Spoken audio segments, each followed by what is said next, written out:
In the small village of Imudim, nestled among palm trees and dusty red roads in southeastern Nigeria, there lived a boy named Kofi. When Kofi was only 10 years old, tragedy struck his life. His parents died suddenly in a terrible car accident along the busy expressway. After their burial, the elders of the village decided that Kofi should go and live with his mother's sister, Mama Ifeoma. Mama Ifeoma agreed to take Kofi in, but her heart was not gentle toward him. She already had 2 children of her own, Chijioke and Goze, who were well-fed, wore neat clothes, and attended a good private school in town. Kofi, however, was treated differently. He was given old, worn-out clothes and small portions of food.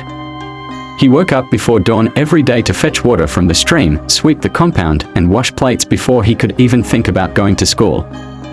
Unlike his cousins, who went to the private school in neat uniforms, Kofi attended the government public school, with its cracked walls and wooden benches. Despite these hardships, Kofi had a deep love for learning. He paid attention in class, studied his books whenever he found time, and sometimes sat under the big mango tree in the school compound to read when the classrooms were too hot. Meanwhile, Chijioke and Gozu were growing up distracted.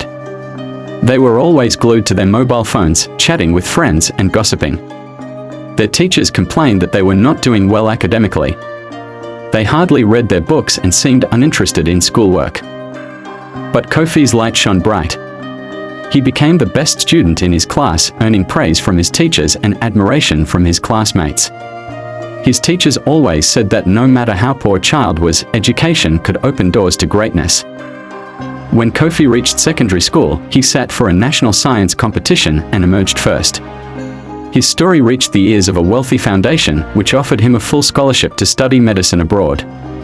The entire village of Imudim gathered to celebrate. Drummers beat their drums, women danced in colorful wrappers, and men raised their glasses of palm wine in his honor. Mama Ifeoma, though surprised, kept silent as the villagers praised the boy she had treated so poorly. Kofi traveled to London. Life there was different. The tall buildings, cold weather, and train speeding underground were a far cry from Imudim. But Kofi worked hard.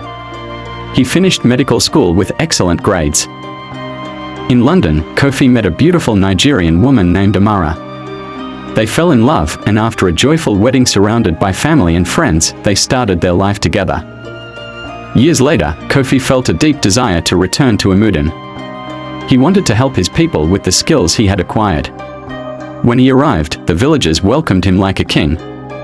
Everyone was proud that the boy who once carried water from the stream was now a medical doctor. But as Kofi settled back home, he heard sad news. Mama Ifeoma, the aunt who had once maltreated him, was very sick. She had become thin and weak. Her clothes were old and torn, and her eyes were full of sorrow. Her children, Chijioke and Goze, had left the village for the city and abandoned her in her time of need. Despite all that he had suffered under Mama Ifeoma's roof, Kofi's heart was full of compassion. He could not turn his back on her. He took her to the hospital and cared for her until she recovered her health. When Mama Ifeoma grew strong again, Kofi built a modern bungalow for her, moving her out of her mud house. He bought her new wrappers, beautiful headscarves, and provided food and comfort. The villagers were astonished. Even though Mama Ifeoma had treated him badly, Kofi chose to lift her from shame and poverty. Mama Ifeoma wept as she held Kofi's hands, calling him the son she never truly appreciated. She thanked him over and over, regret filling her eyes. From that day on, Kofi became a hero in Imudim, not only for his brilliance but for his kindness and forgiveness. He opened a small health center in the village, determined that no child should ever suffer as he once did. And so, the boy who had once been neglected became the man who brought healing, hope, and love to the very place where his journey began.